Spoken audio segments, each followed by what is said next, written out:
أعوذ بالله السميع العليم من الشيطان اللعين الرجيم. بسم الله الرحمن الرحيم. الحمد لله رب العالمين بارئ الخلائق أجمعين، ثم الصلاة والسلام على رسوله الكريم أبي القاسم محمد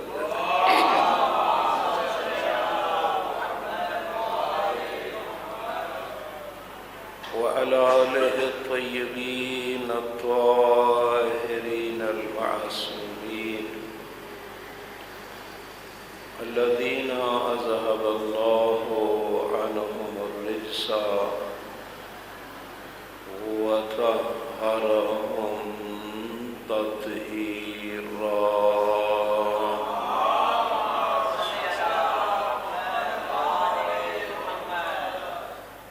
ورحمة الله على أحبابهم وأصحابهم منتجبين، ولعنة الله على أعدائهم ملعونين. أما بعد، فقد قال الحكيم في كتابه: بسم الله الرحمن الرحيم. إنا أنزلناه في ليلة القدر. صلوات.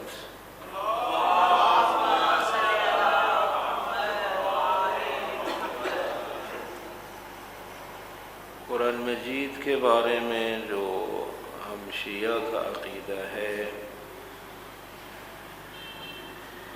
وہ یہی ہے کہ یہ جو نازل ہوا ہے تو اس کے نزول کے دو انداز ہیں. ایک ہے نزول دفعتاً، یعنی یک بارگی اکٹھا خداوند عالم نے پورا قرآن نازل فرمایا، جس کی طرف یہی آیت اشارہ کرتی ہے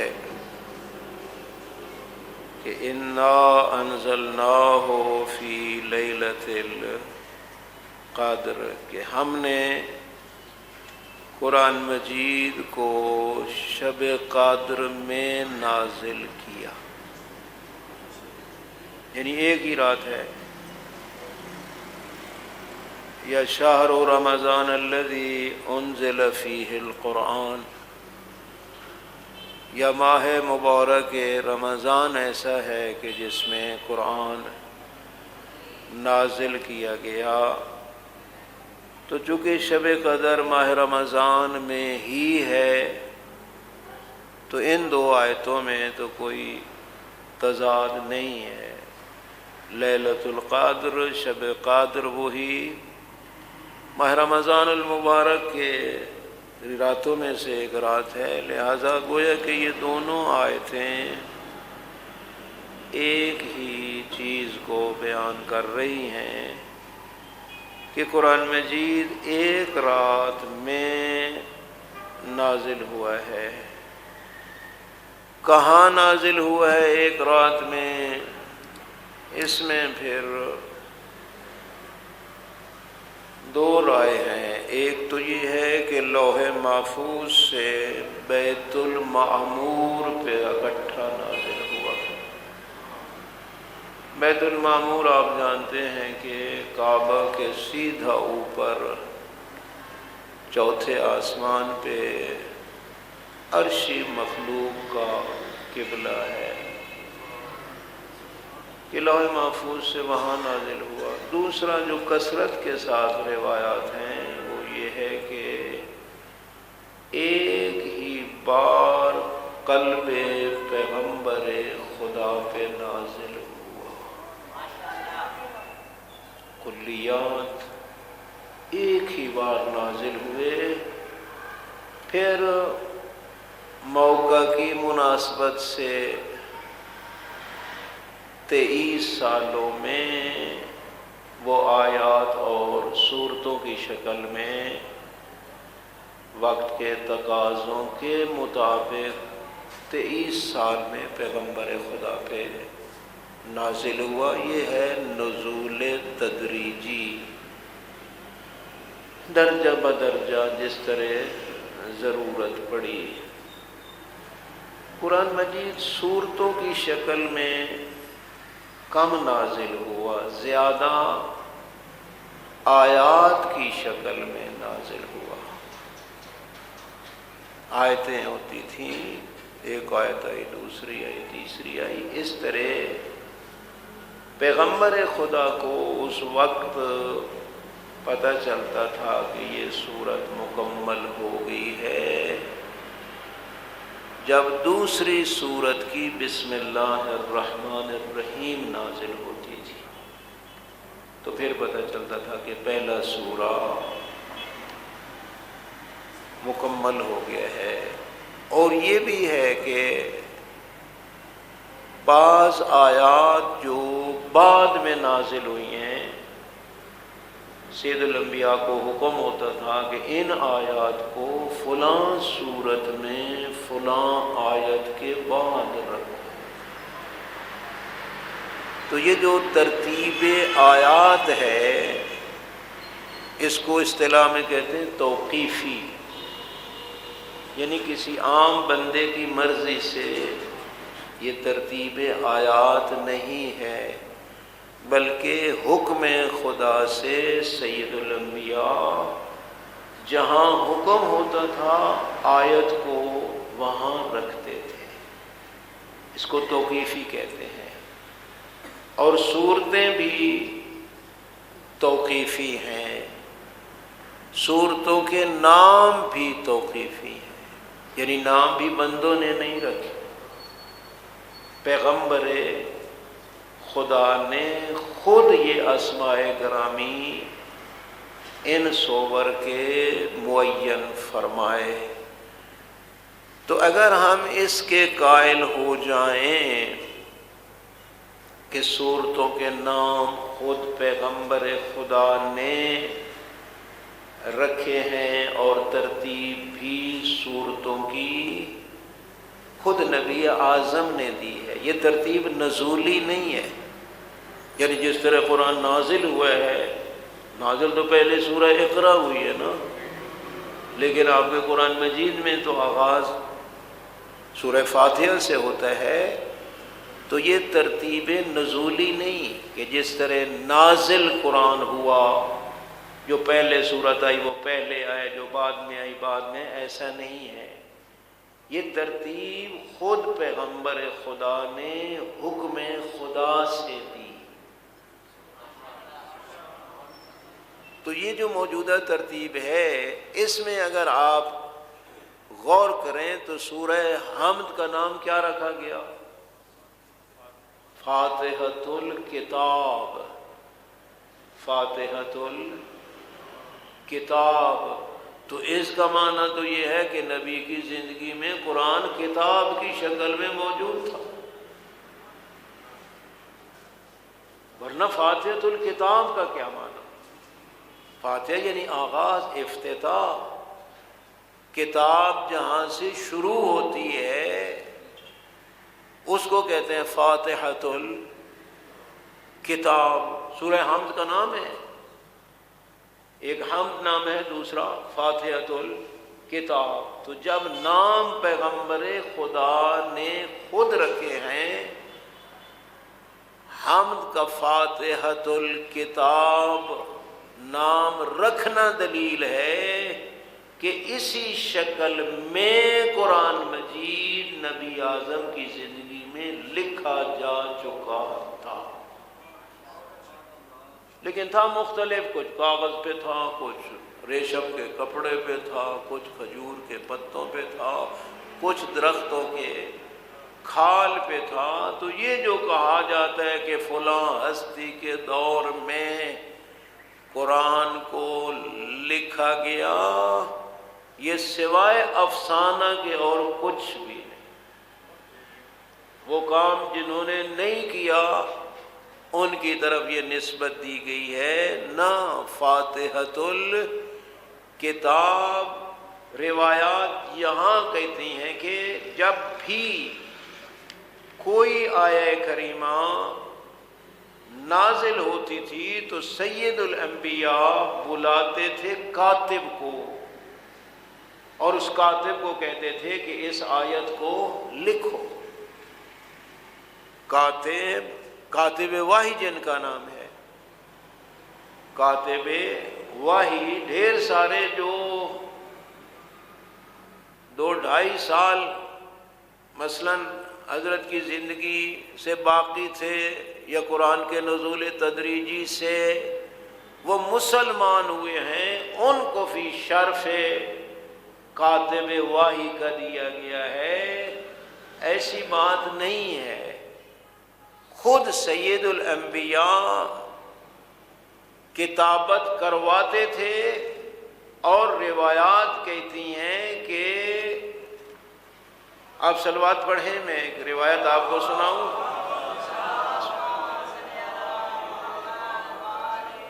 کہ سب سے اللہ اکبر یا رسول اللہ یا علی اللہم صلی علی محمد و آل محمد، سب سے پہلا کاتب جو قرآن مجید کا ہوتا تھا وہ علی ابن ابی طالب ہوتا تھا۔ حضرت بھی قرآن مجید کو لکھتے تھے۔ زید بن ثابت کو زیادہ جو ہے بعد میں برادری نے اس کو اٹھایا ہے، زید بن ثابت کو نا۔ اور ایک میں مفسر کی تحریر پڑھ رہا تھا کہ بڑے بڑے قاری تھے، یہ زید بن ثابت کو اتنی کیوں اہمیت دی گئی؟ تو انہوں نے لکھا ہے کہ یہ وہ تھا جو سقیفہ میں بہت زیادہ حامی تھا ان لوگوں کی خلافت کا جو بعد پیغمبر خدا مسند خلافت پہ بیٹھے ہیں، اس وجہ سے ان کو یہ چودھری بنایا گیا زیادہ، چونکہ وقت کے حاکم کے ساتھ بہت بڑے ان کے مراسم تھے، ورنہ واقعاً کاتب وحی علی ابن ابی طالب علیہ السلام جیسی ہستی ہے، اور پھر جامع قرآن بھی وہی ہے، یعنی قرآن مختلف جگہ پہ، حتیٰ حضرت نے یہ ارشاد فرمایا کہ یا علی، وصیت جو پیغمبر خدا کی ہے نا، اس میں حضرت نے ارشاد فرمایا یا علی القرآن خلف فراشی فی الصحف والحریر والقراطیس فخذوہ واجمعوہ ولا تضیعوہ۔ یہ روایت بحار الانوار کی جلد نمبر 92 میں ہے۔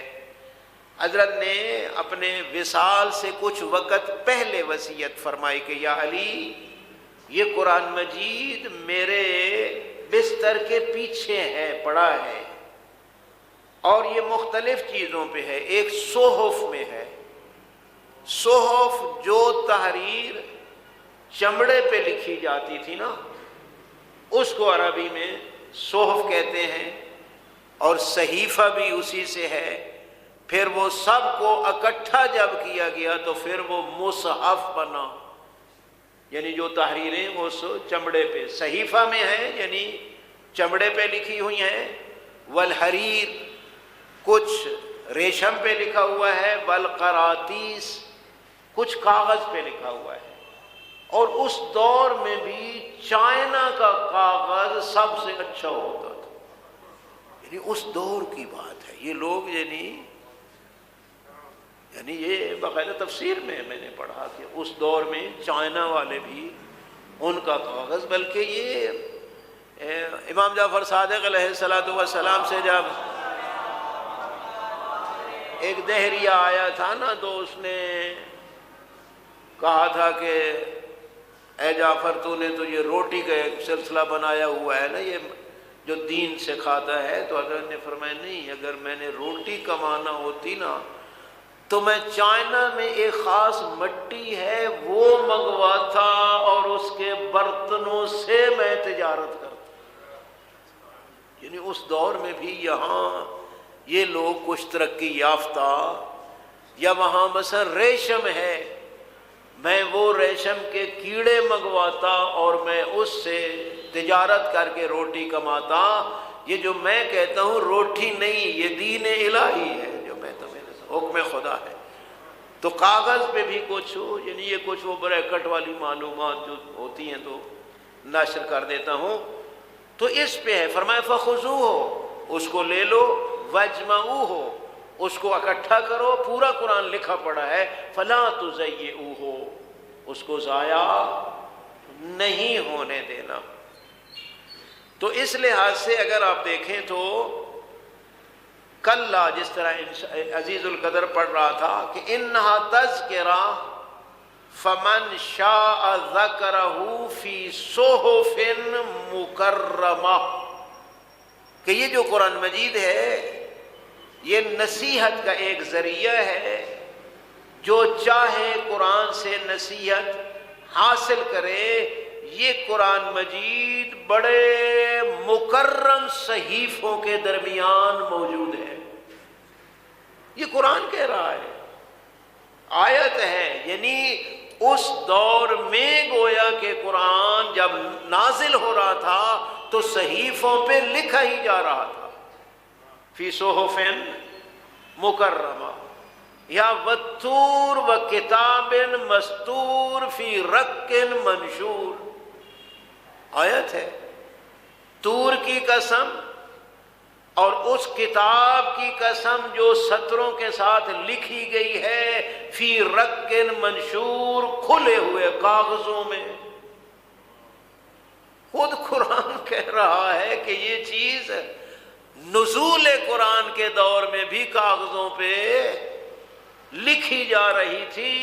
جو کام سید الانبیاء کے دور میں ہو چکا ہے اس کی نسبت دی جاتی ہے جو نبی کے بعد اس کی مسند پہ بیٹھے ان کی طرف، کہ فلاں نے قرآن لکھوایا، فلاں نے لکھوایا، فلاں نے نہیں لکھوایا. کسی نے نہیں لکھوایا، خود پیغمبر خدا نے لکھوایا. ہمارا عقیدہ جو قرآن مجید کے بارے میں شیعہ کا جو عقیدہ ہے، خود پیغمبر خدا نے لکھوایا اپنے حکم سے. آیت نازل ہوتی تھی، فرمایا اس کو فلاں جگہ رکھو، فلاں سورت کی فلاں آیت کے درمیان جا کے رکھو، لکھواتے تھے حضرت خود. تو لوح عرض کیا کہ فی رق منشور، جمع کیا اس کو جو مختلف جگہوں پہ لکھا ہوا تھا نا، اس کو مولا متقیان نے ایک جگہ اکٹھا کیا. یہ نہیں ہے کہ علی علیہ السلام نے کو علیحدہ، مثلا جو چیز نبی کے دور میں نہیں لکھی ہوئی تھی وہ حضرت نے لکھی، نہ فجمعوا، حضرت نے اس کو جمع کیا. خود بھی حضرت کی ایک حدیث ہے، آپ صلوات پڑھیں، اللہم صلی علی محمد و آل محمد، جس میں حضرت ارشاد فرماتے ہیں کہ علیت اللہ آخذ علی ردائی حتی اجمع القرآن فجمعہ. بعد از وصال پیغمبر خدا لوگ حضرت کو بلانے آتے تھے نا، تو حضرت فرماتے تھے میں نے قسم اٹھا رکھی ہے. علیتوں کا معنی ہوتا ہے قسم اٹھانا. میں نے قسم اٹھا رکھی ہے کہ میں اس وقت تک اپنے دوش پہ ردا نہیں رکھوں گا جب تک میں قرآن کو جمع نہ کر لوں. لکھ رہا ہوں نہیں کہا، جمع لکھا پڑا ہے اس کو میں نے جمع کرنا ہے. فجمعہ، بس امام علیہ السلام نے اولین فرصت میں قرآن مجید جو مختلف چیزوں پہ لکھا ہوا تھا امام علیہ السلام نے اس کو جمع فرمایا. ابن ابی الحدید اس کا دعویٰ ہے کہ اتفق الکل علی انہو اول من جمعہ، کہ ہر انسان کا اتفاق ہے کہ سب سے پہلی ہستی جس نے قرآن کو جمع کیا ہے وہ علی بن ابی طالب۔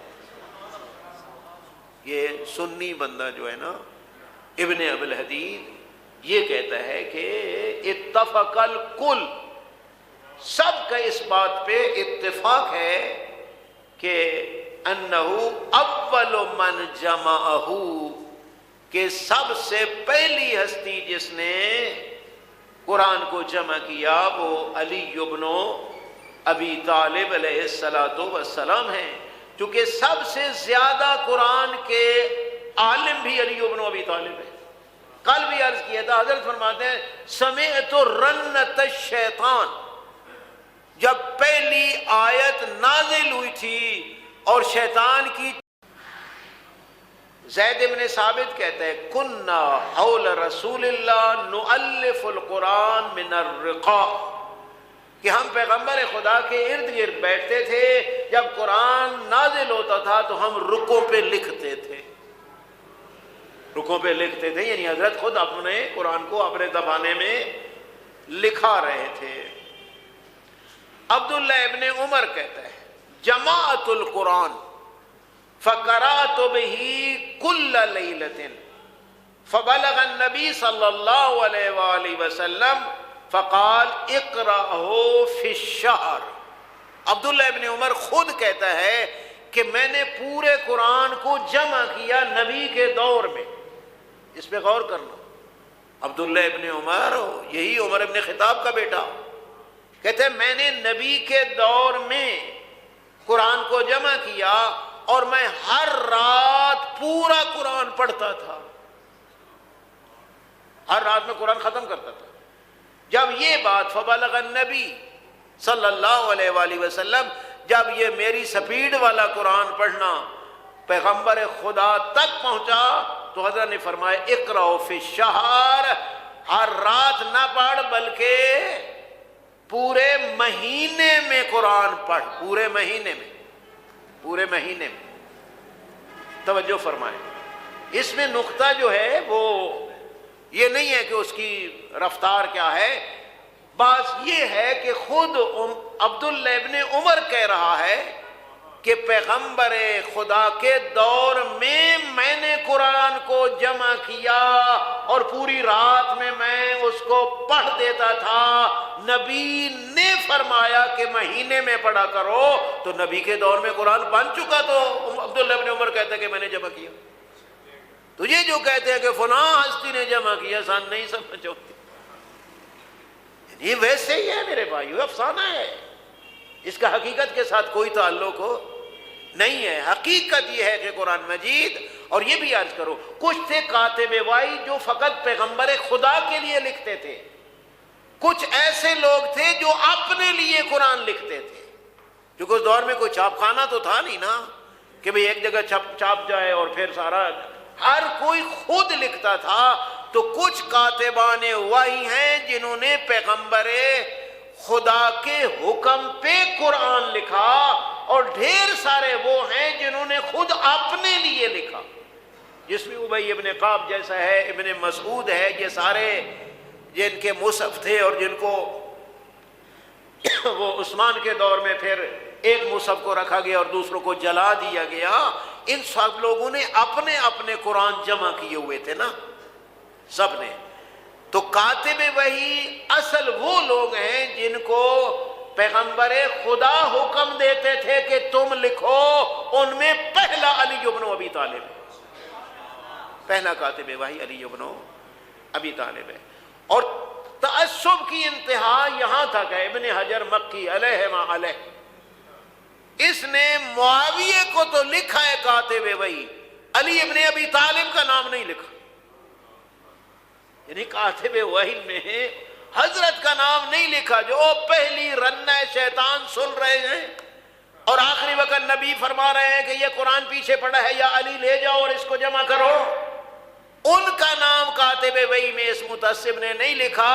اس نے لکھا ہے جو 2 سال اور کچھ مہینے پہلے مسلمان ہوا تھا، تو قرآن تو 23 سالوں میں نازل نازل ہوا ہے تے جڑے 20.5 سال پہلے نازل ہویا او کہیں لکھیا. عجیب ہے، یعنی لوگوں کا واقعی تعصب کی بھی حد ہوتی ہے. بھلا ہو ابن ابی الحدید کا جو کہتے ہیں اتفق الکل، ہر بات ضمیر اس پہ متفق ہے کہ سب سے پہلے جمع کرنے والا قرآن مجید علی بن ابی طالب.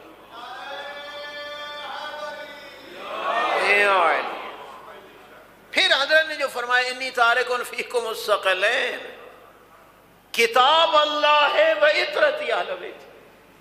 حضرت کیا کر رہے ہیں؟ میں 2 چیزیں چھوڑ کے جا رہا ہوں. ایک اللہ کی کتاب، جس کا کیا معنی ہے کہ قرآن کتاب کی شکل میں تھا تو نبی کہہ رہے میں کتاب چھوڑ کے جا رہا ہوں.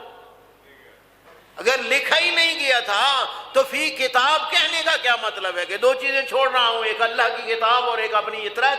حضرت خود لفظ کتاب کہہ رہے ہیں قرآن مجید کو میں چھوڑ کے جا رہا ہوں. تو حضرت کی زندگی میں یہ قرآن مجید لکھا جا چکا تھا مکمل.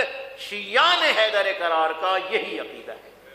ترتیب یہ بھی پیغمبر خدا نے خود دی تھی، فاتحۃ الکتاب آغاز سے اور والناس آخری صورت. یہ لوگوں نے نہیں، خود پیغمبر خدا صلی اللہ علیہ وآلہ وسلم حکم خدا سے یہ کروا کے گئے تھے.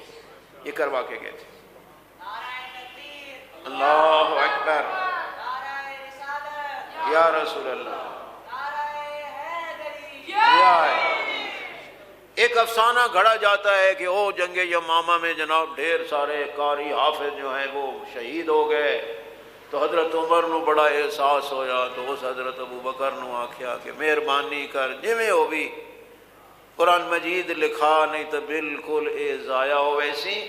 اور انہوں نے اپنے وہ قریبی ساتھی زید ابن ثابت کو بلایا اور کیا کہا، جس آیت پہ 2 گواہ قائم ہو جائیں اس کو قرآن کا حصہ بنا لینا. مجھے بتاؤ یہ 2 گواہوں سے قرآن ثابت ہو تو یہ یقینی بنتا ہے یا ظنی بنتا ہے؟ یہ خود سازش تھی قرآن مجید کے خلاف.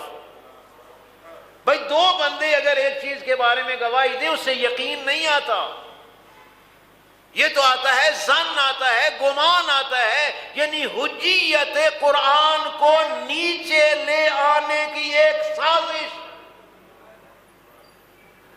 کہ جس آیت کے بارے میں 2 بندے کہہ دینا بے قرآن ہے تو اس کو لکھ لینا. اما جی اور آ کے اب یہ حکایت ہے بڈھی بڈھا زنا کریں تو نہ رجم کیتا جاوے. انہیں کہ تو کل نہیں ہے تیری گواہی قبول نہیں ہے، آیت سے کٹ چھوڑ. یہ کیا قرآن کے ساتھ مزاح کیا مسلمانوں نے؟ قرآن تواتر کے ساتھ ثابت ہے. تواتر کا معنی ہوتا ہے جس سے یقین آتا ہے، نہ 2 بندوں سے. 2 بندوں سے تو میرے بھائی اور بزرگوں چاند ثابت ہوتا ہے بچڑیا یا نہیں، اور اس سے بھی ظن ہوتا ہے، یقین نہیں ہوتا. یقین کے لیے قرآن یقینی کتاب ہے، ظنی کتاب نہیں ہے. تو یہ ایک ہے افسانہ جو بنایا گیا میرے بھائی اور بزرگوں. تو حضرت صاحب نے تو یہ کام نہیں کیا، پہلی شخصیت، نہ دوسری نے. تیسری نے ایک کارنامہ انجام دیا، اور وہ کوئی قرآن لکھا نہیں، جمع نہیں کیا، بلکہ اس وقت دمشق میں ابی ابن کعب کا مصحف چلتا تھا. وہ جو اس نے لکھا تھا نا، پاس بیٹھتے تھے نا، اپنے لیے لکھتے تھے. کوفہ میں ابن مسعود کا لکھا ہوا قرآن مجید چلتا تھا. حمص میں مقداد کا مصحف تھا. بصرہ میں ابو موسیٰ کا مصحف تھا، جس سے تھوڑا تھوڑا اختلاف ہو رہا تھا. تو اس نے کہا جو دوسرے ہیں نا ان کو ختم کرو، ایک ہی طریقے پہ قرآن مجید کی تلاوت کی جائے. اس نے ایک کو باقی رکھا تو باقی 60 چھوڑے. یہ خدمت انہوں نے انجام دی ہے کہ اختلاف نہ ہو قراءت میں، ایک ہی طریقے پہ قرآن مجید کو پڑھا جائے. لہذا یہ جو ہے نا، یہ وہ حضرت صاحب نے جو باقی رکھا تھا ہمارے ہاتھ میں یہ وہی قرآن مجید ہے، لیکن اس میں بھی کوئی کمی اور زیادتی نہیں ہے۔ اگر اس میں کمی ہوتی تو پہلی اصلاح معصوم کرتے، مولے متقیان کرتے، اور نہیں تو حضرت کا اپنا دور خلافت نہیں تھا، اس میں کم از کم پہلا یہی کرتے کہ ایک قرآن مجید جو ہے، ایک ہمیں کہا جاتا ہے کہ شیعہ دا وکھرا قرآن ہے، وہ امیر المومنین علی ابن ابی طالب علیہ السلام، صلوات پڑھیں آپ ذرا، اللہم صلی علی محمد و آل محمد، بار دیگر بھی صلوات پڑھ لیں آپ۔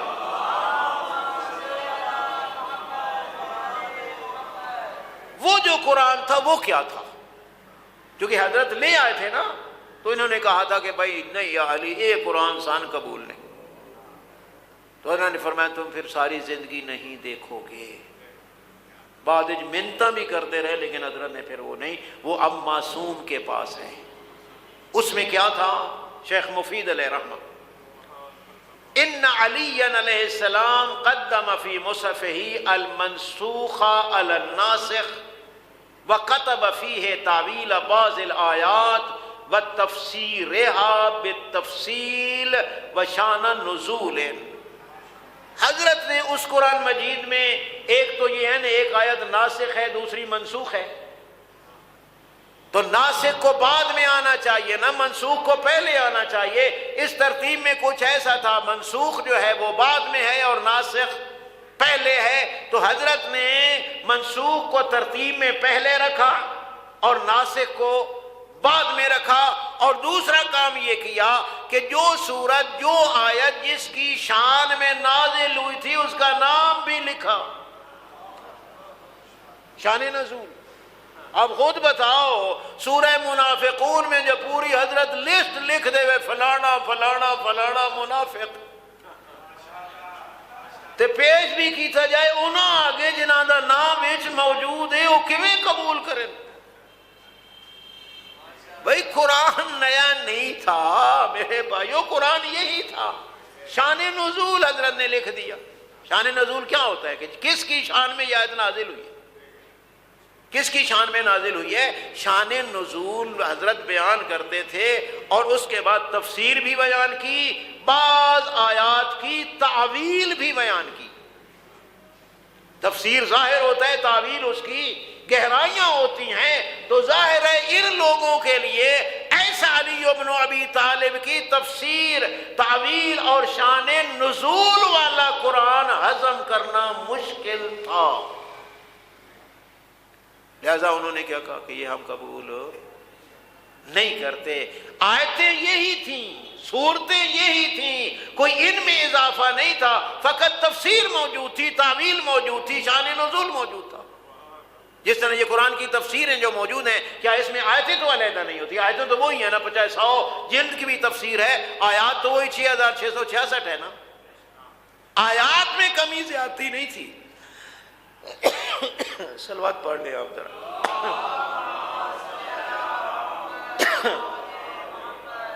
تو حضرت کے پاس جو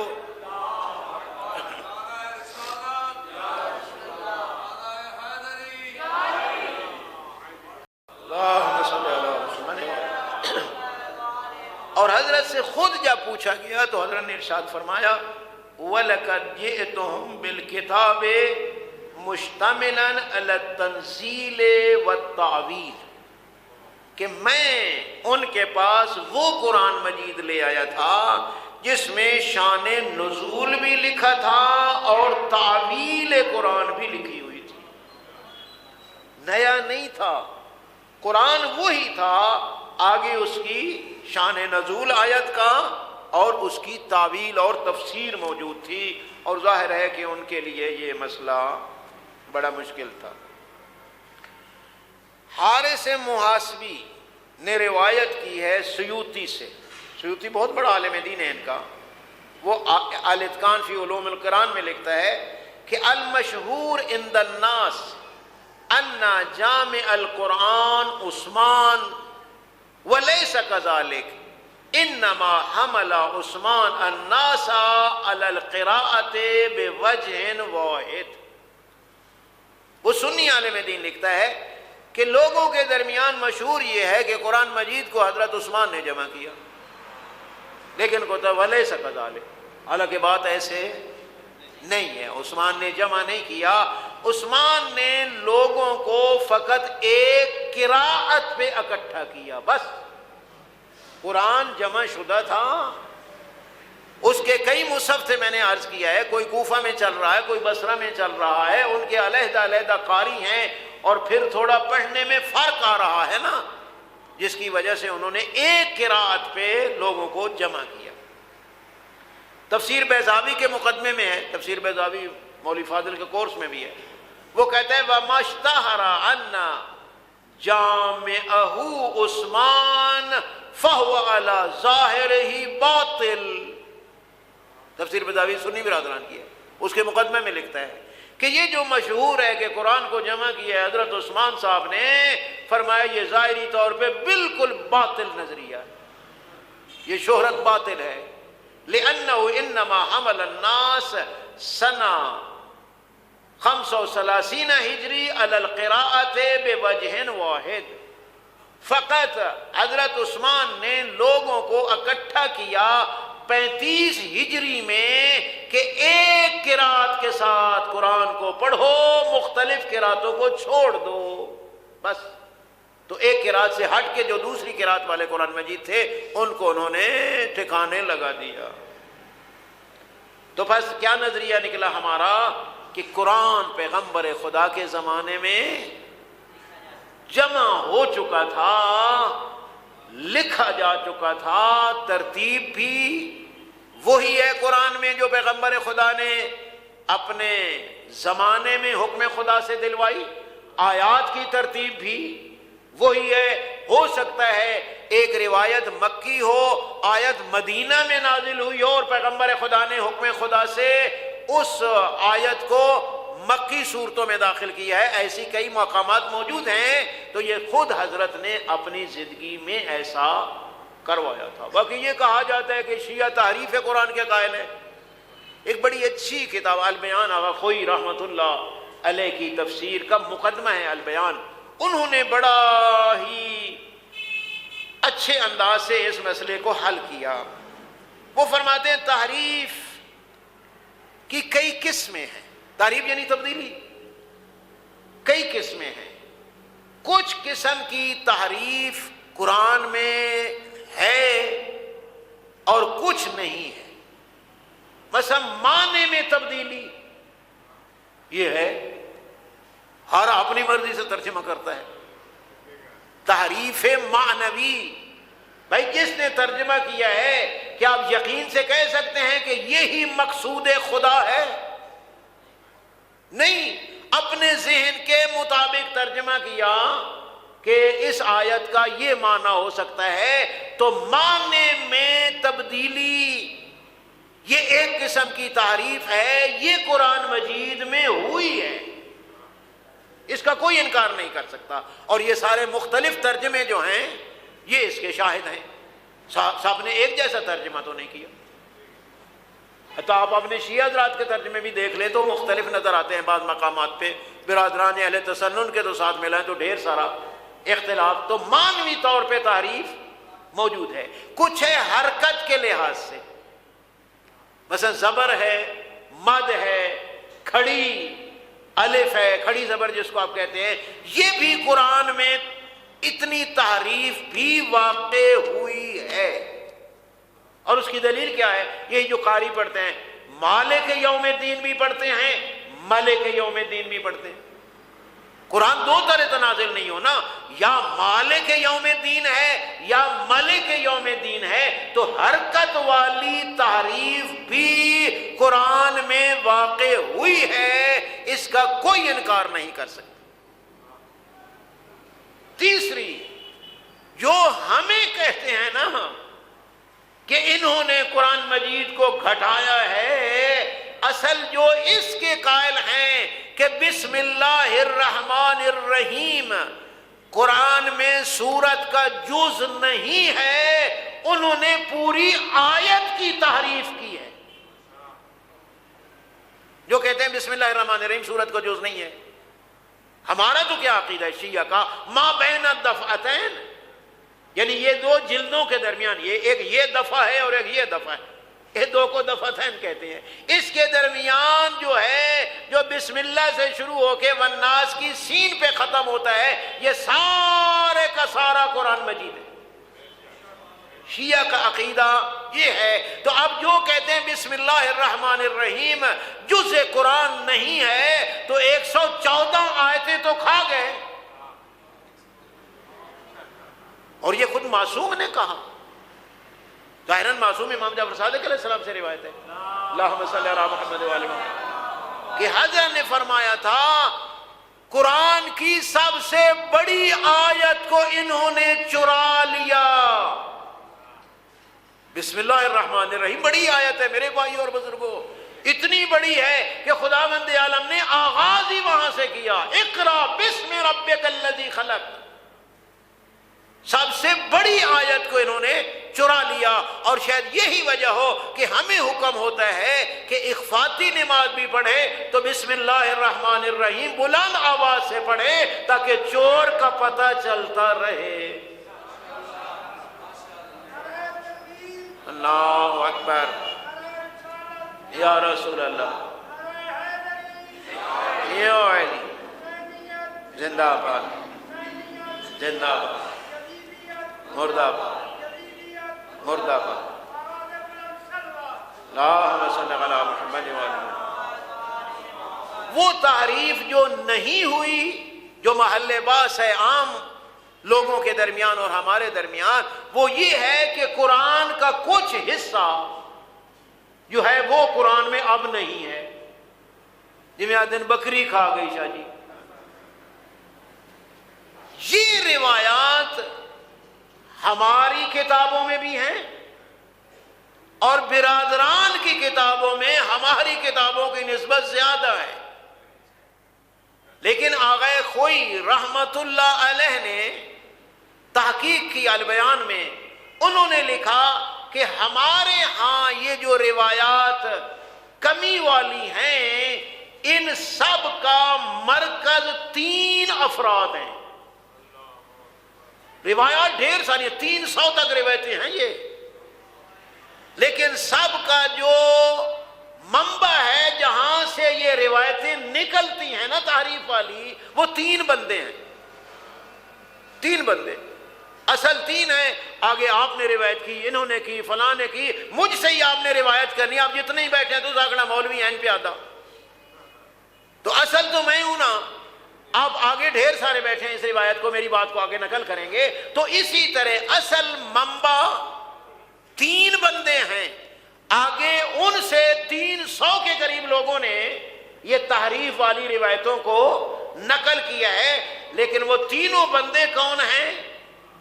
پہلا بندہ ہے احمد ابن محمد السیاری، یہ جو شیعوں کے طرف نسبت دی جاتی ہے کہ شیعوں میں تحریف کی باتیں ہیں، یہ پہلی بات کرنے والا احمد ابن محمد سیاری ہے، اور علم رجال کی کتابوں میں اس کے بارے میں لکھا ہے کہ ضعیف الحدیث، فاسد المذہب، غالی منحرف۔ یہ جس نے قرآن میں تحریف کی روایت کی، تو ظاہراً غالیاں وعدے تو شیعہ ہی ہیں نا، اور اپنے نو ایک لو تو آدھے متھے لگ دیں گے۔ تو اس دور میں بھی یہ جو غالی تھے انہوں نے روایت کی ہے، لوگ آکھے شیعہ، لیکن آپ جانتے ہیں غالی شیعہ تو کیا مسلمان ہی نہیں۔ تو پہلا جناب احمد ابن محمد السیاری، ضعیف الحدیث، فاسد المذہب، غالی منحرف۔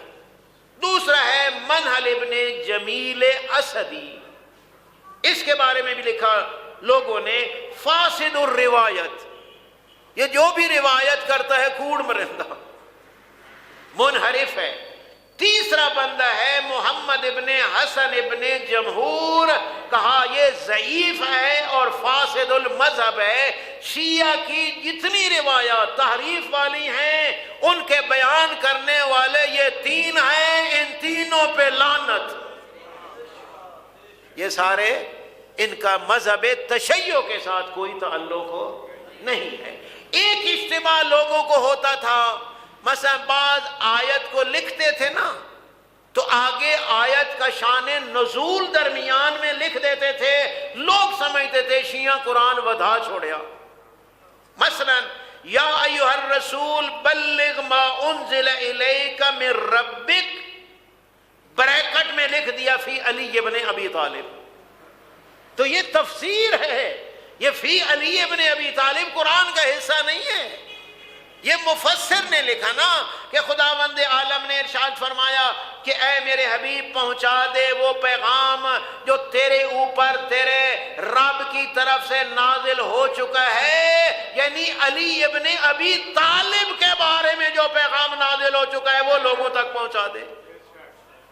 تو یہ جو لکھا تھا نا فی علی ابن ابی طالب، انہا کہ نفی علی ابن علی دا نا قرآن جو مانڈ دیتا، بھئی نہیں، یہ قرآن نہیں ہے، یہ قرآن کی تفسیر ہے۔ شیعہ کا عقیدہ یہی ہے کہ ما بین الدفتین قرآن ہے، نہ اس میں کوئی کمی ہے نہ اس میں کوئی زیادتی ہے۔ امیر المومنین کا جو مصحف ہے کوئی نیا قرآن نہیں ہے، شان نزول بھی ہے، تفسیر بھی ہے، تعویل بھی ہے، متن وہی ہے جو اس قرآن مجید میں موجود ہے۔ وآخر دعوانا الحمدللہ رب العالمین۔ صلوات پر محمد و علیہ